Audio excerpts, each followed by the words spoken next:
Hello, pizzazzes. Welcome back to another episode of Hot Pizza Ass Podcast. I'm your host, Erin Darling, and on today's show, we are going to do a deep dive all about therapy. I'm going to tell you guys about some of my experiences, give some advice, recommendations, things that have been helpful for me, things that haven't worked, times I've stopped therapy, and things I've declined to do. Also, maybe some hilarious stories because I've definitely had some weird things happen to me in therapy too. So let's get into therapy together. But first, a word from our sponsors. Have you ever had the experience of sitting behind your laptop and all of a sudden all your energy and motivation just goes out the window? I know I sure have, and nootropics have actually helped me a lot when it comes to focus and getting things done. I always knew I wanted to try them, but I wasn't sure what companies were legitimate. And then I found Thesis. They are fantastic. I've been using their product for about a year and a half. And on days when I need a little more focus and clarity, I like the Logic formula and the Energy formula, my personal favorite. Their supplements are effective, and I really like how they don't come with any of the negative side effects of stimulants or having a lot of coffee. If you want to try them out, go to takethesis.com where you can take a quiz and get personalized results about what formulas might be the most effective for you. And because you listen to Hot Pizza Ass Podcast, you can use the code DARLING to get 10% off of your first order. Again, go to takethesis.com, code DARLING, for 10% off your first order of Thesis. If you're feeling depressed, anxious, or overwhelmed, BetterHelp is here for you. There are times when I felt like I can barely keep up with my life, but luckily, BetterHelp makes it really easy to find and connect with a therapist at your convenience from the privacy and the comfort of your own home. Join the 2 million plus people who have taken charge of their mental health with BetterHelp. Special offer to Hot Pizza Ass listeners, you can get 10% off of your first month at betterhelp.com/hotpizzaass. Again, that's betterhelp.com/hotpizzaass. Thanks again to BetterHelp for sponsoring this episode. And now on to the episode. Hey guys, welcome back to another episode of Hot Pizza Ass Podcast. I'm your host, Erin Darling, and today we're going to talk about therapy, what I've learned from it, my experiences in therapy, and a little bit of mental health. So we're going to kick this off with some statistics that I found. If you guys want information on where these stats came from, please check the show notes.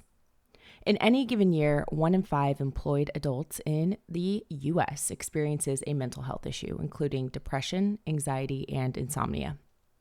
Worldwide, 1 in 4 people will experience a mental health issue in any given year. 1 in 5 adults, or 9.8 million Americans, will experience a mental illness this year that is serious enough to interfere or impact with major life activities. The number one thing that affects Americans when it comes to mental health is depression, and it affects 300 million people a year. This episode isn't about depression, but if you are looking for resources when it comes to finding help for depression or anxiety, again, please check the show notes, and I want to say that up front, that I have resources available for you. And I'm going to dedicate the bulk of this episode just to talk about what I've been through, which doesn't include that. But I have been through talk therapy, couples therapy, alternative types of therapy, which we're going to talk about, that I'm kind of excited to get into. But I wanted to explain to you some of my experiences. Hopefully they will help. And hopefully they will inspire if you're thinking about getting into therapy, or if it's stigmatized in your community or your family, or really if you just want someone to talk to or an outside perspective, because I feel like the most growth that I have experienced in a therapy setting has honestly been from that. It's just been from talking to someone and having someone challenge me and encourage me to talk about my patterning and why I do certain things that I do and things that show up in my life and how to better them or think about them in a different way. And that's been amazing. So the first time that I ever went to therapy was actually couples therapy. And I don't know if I suggest that. I think that I probably should have gone to individual therapy before, but it was the circumstances that called for this. Essentially, I was in a relationship where I didn't know what to do. I don't think either one of us did. And we were at this crossroads of either breaking up or trying to work things out. And so I suggested couples therapy. So we did it. And the first thing that I learned in this experience is that it's so important to find someone that you trust, because I don't actually believe that the therapist that we worked with was a trained therapist. And why do I believe this? Well, because we never went to an office. I never saw any of their accreditation. And it was a referral through a friend that I didn't really know. I think that this person might have been some sort of, I don't know, like a motivational teacher or life coach. But because what happened in this experience was I went in trusting that they were a therapist. And I feel like although they encouraged conversation, it felt kind of one-sided. And it also gave us no actionable steps or plans on how to move forward or how to change the actual relationship.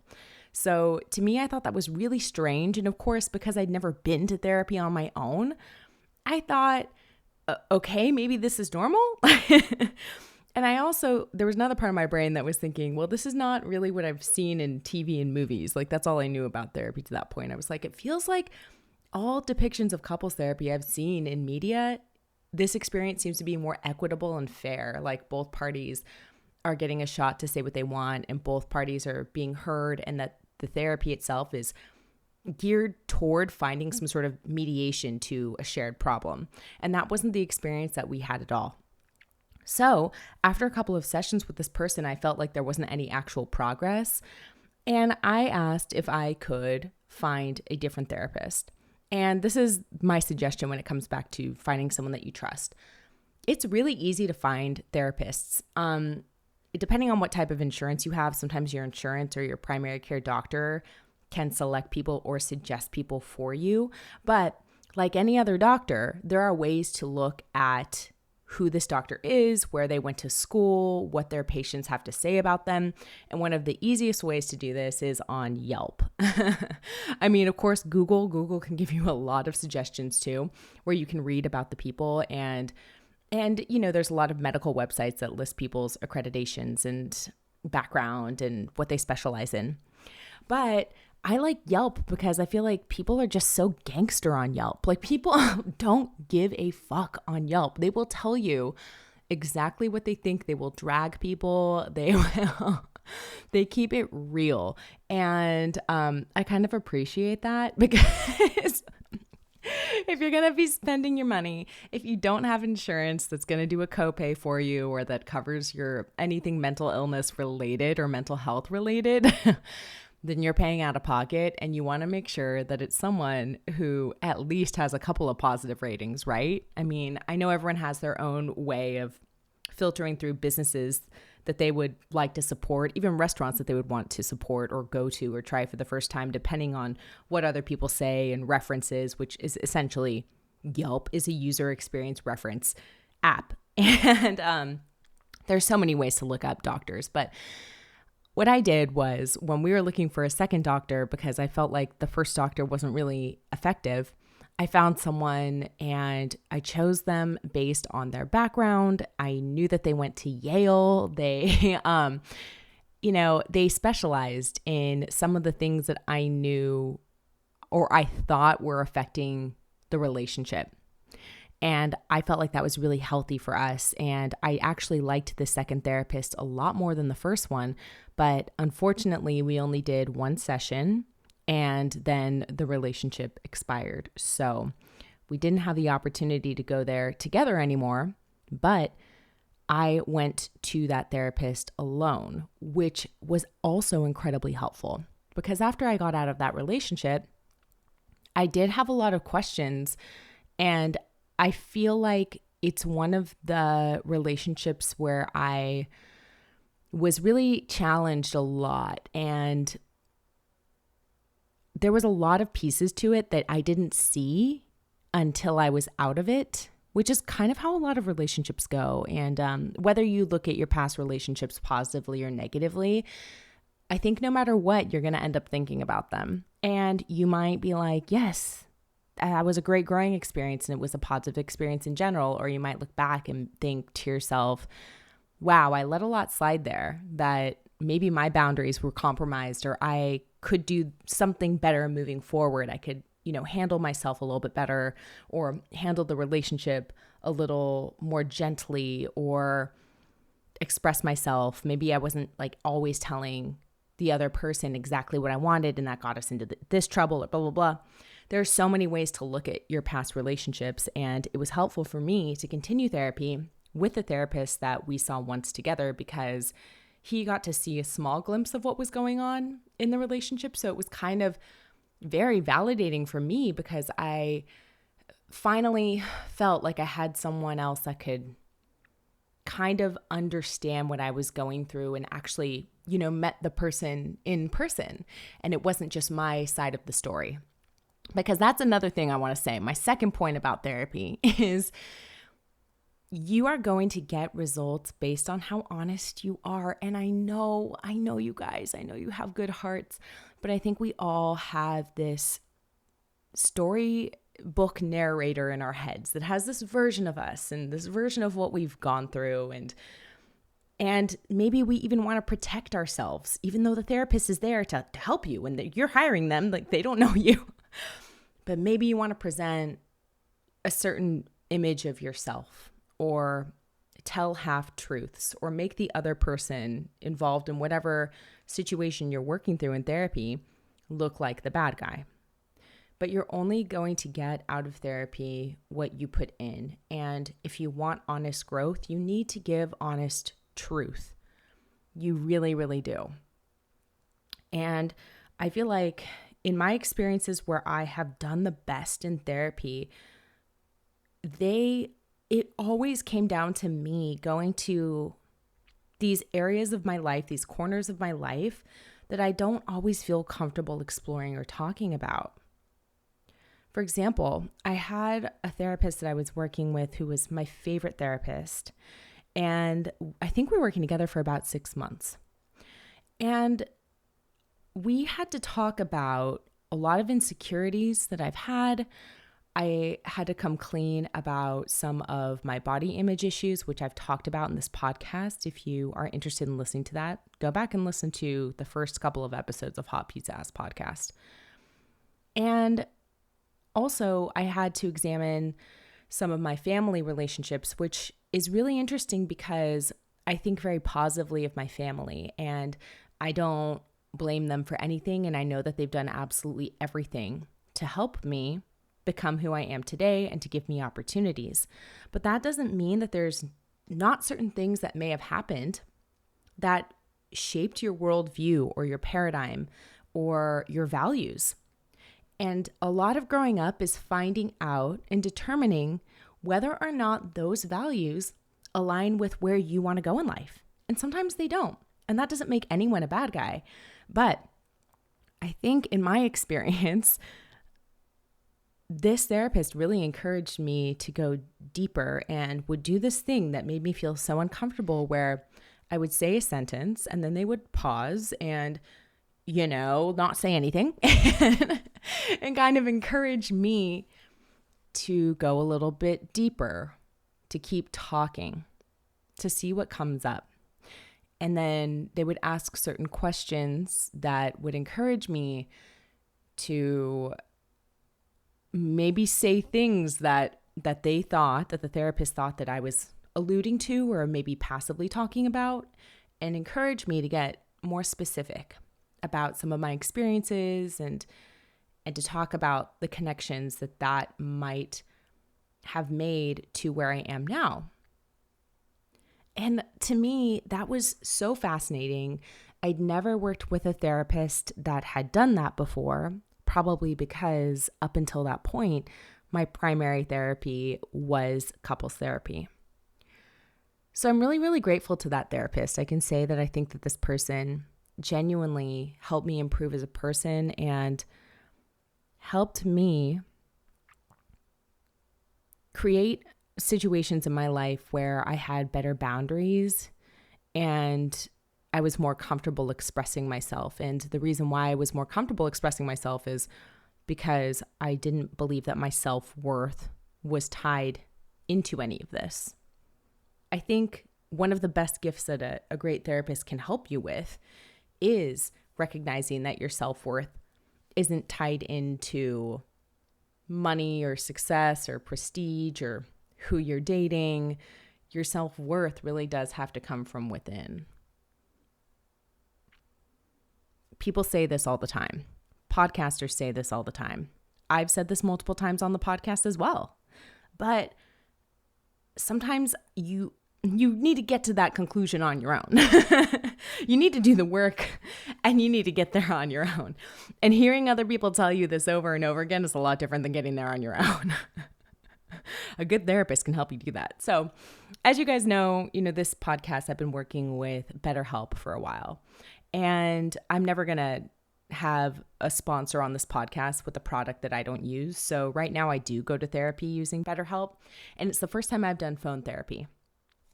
Let me tell you about this experience.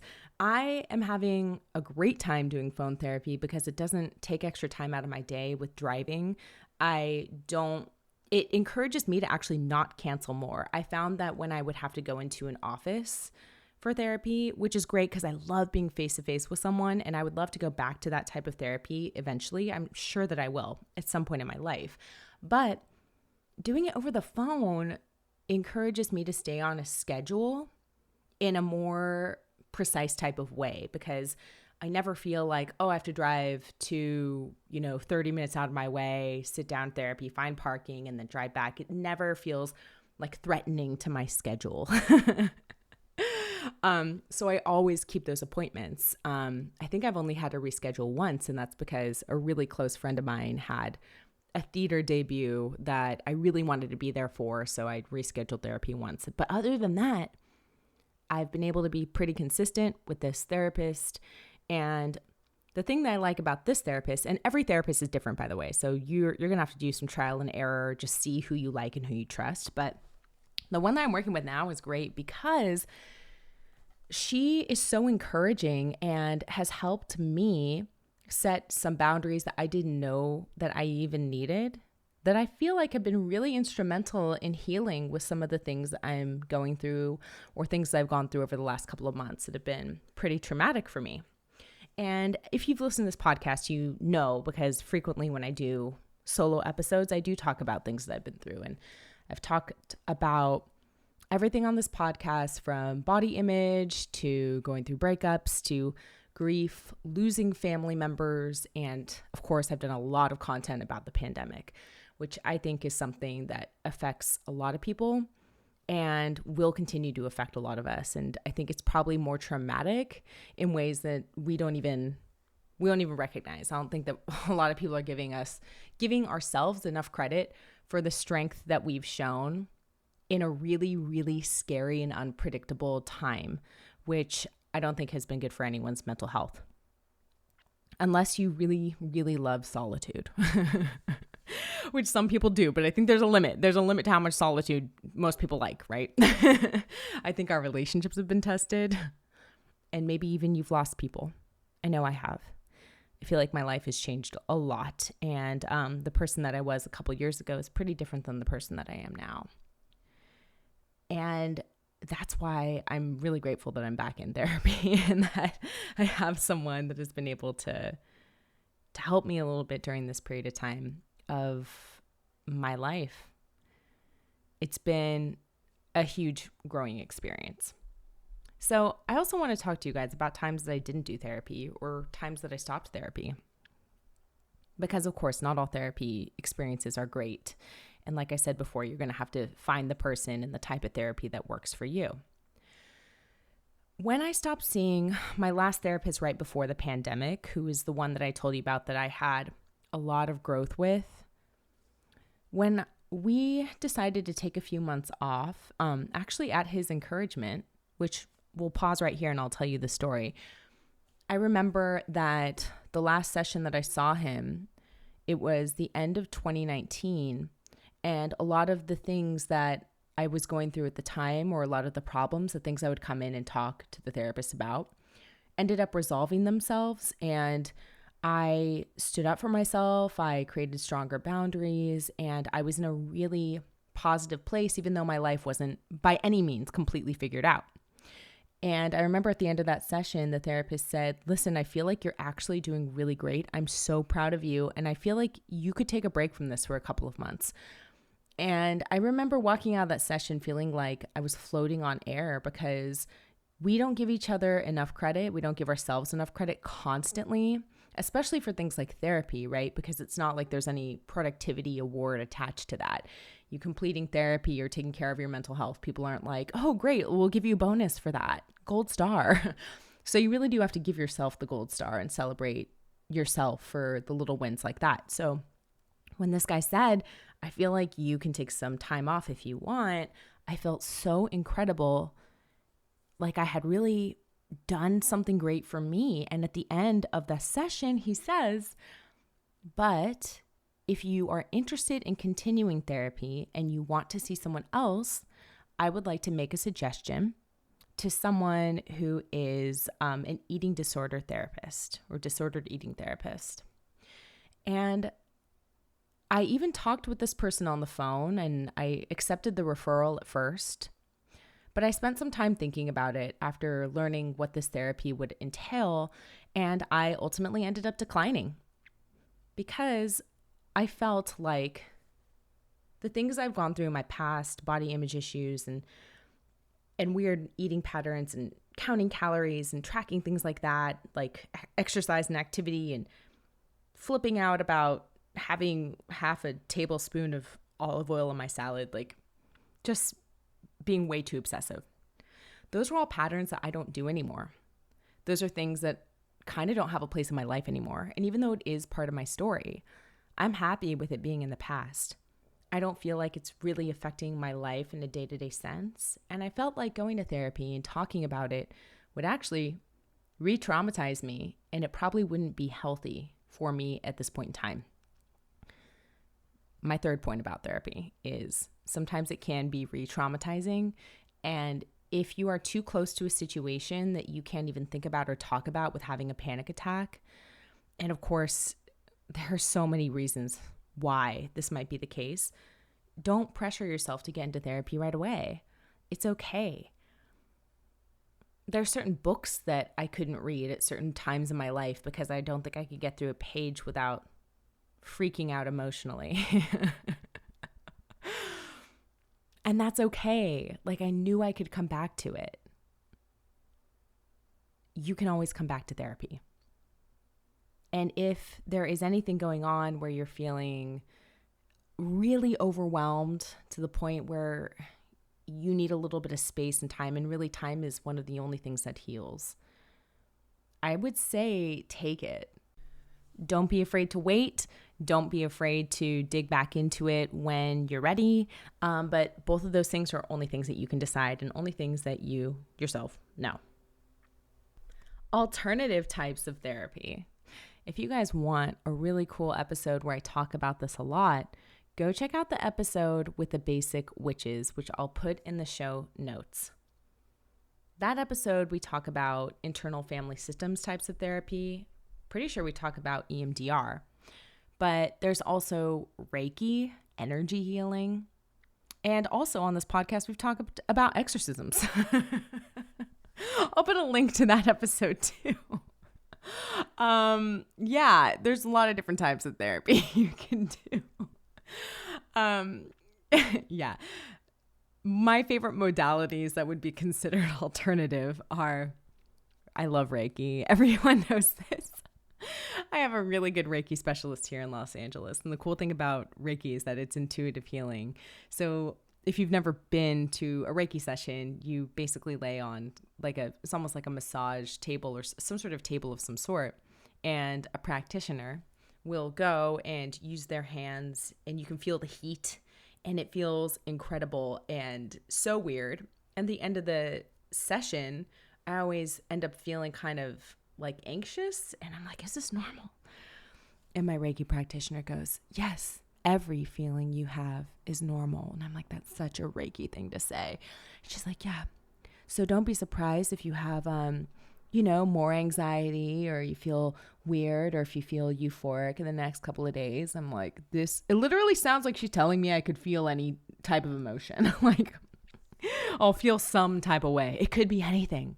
But the weird thing about it is that I was skeptical. But after a month, I felt like, wow, my life does kind of feel better. I feel like whatever happened on that Reiki table like melted some shit away. And then eventually a couple weeks later, I was like, wow, I feel great. I'm a new person. That could have been from a lot of things. But regardless, there's a placebo effect, I think, connected to everything, connected to any type of alternative healing that you might do. A lot of people like tapping. I have some friends that say that that's really effective for them too. And there's tons of free YouTube videos that you can look up. Tapping for anxiety, for stress, for healing, whatever it is. There's a lot of people that I know that are into self-help books and find insights and gems in a lot of books about healing or self-love. I would consider that a healing modality too. It's definitely a tool that you can use. And if you're great at integrating work and reading books and actually finding the ways to make this information applicable to your life, then do what works for you. There are so many sources of information out there, so many ways to grow, and so many ways to feel better about whatever it is in your life that would lead you to therapy anyway. But one of the most effective healing modalities or therapy types that I can recommend is group therapy. And I'm going to include 12-step programs into what I call group therapy. Why? I've seen it create profound impact and accountability within people I know who have gone through these programs. Especially 12-step, because they give you a sponsor, so you have someone that's encouraged to talk to you and that you're encouraged to talk to. It's such a great community building thing. But also, I know people that do group therapy. I've never done that myself, but the reason why they like it is because it can be less expensive. So if you don't have health insurance and you're looking for a resource like this, group therapy can be really, really helpful.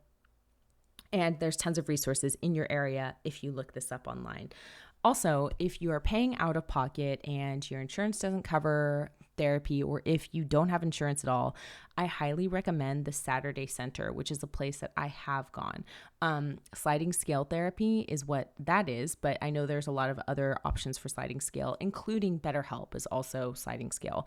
So how that works, if you don't know, is that you consult with someone about your income or your financial situation, and together you work and find an appropriate price point that works for the organization and also for you, so that you're able to get the help that you need and to get access to a therapist or a student who's training to become a therapist in order to help you get what you want at a price you can afford, which is incredible. And I'm so glad that that resource exists. I have referred so many people to the Saturday Center, and why would I not? It is one of my favorite resources that I've ever used for mental health, and it's where I met my favorite therapist.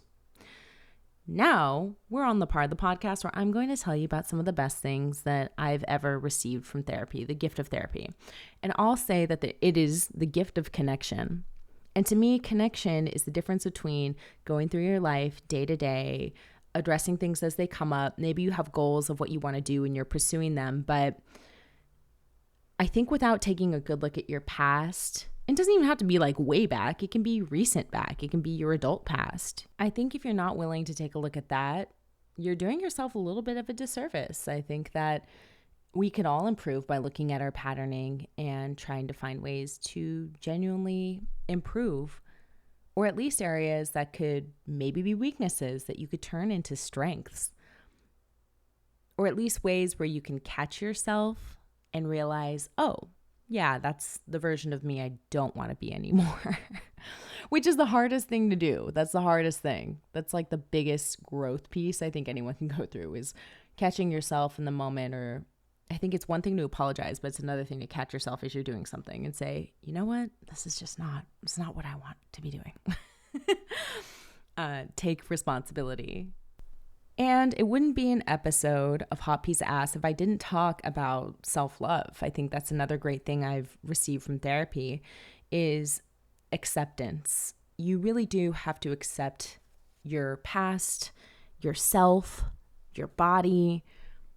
You need to accept what it is that you're going through and what it is that you've gone through and choose to love and choose to grow and to know that you are not defined. You don't have to be defined by your past at all. It can change at any moment and that power is within you. But the first step to that is acceptance. And I think that's so important. That's like the biggest place where I think all self-love journeys begin. Thank you guys so much for listening to this episode of Hot Pizza Ass. I hope it was helpful. I hope it inspired you in some way, shape, or form and gave a little bit of insight of how therapy has helped me and how it could potentially help you. If you like this episode, please share it with a friend or someone who would enjoy this. And thank you to our sponsors, to Thesis and to BetterHelp. Check them out in our show notes below. I'll see you guys next time.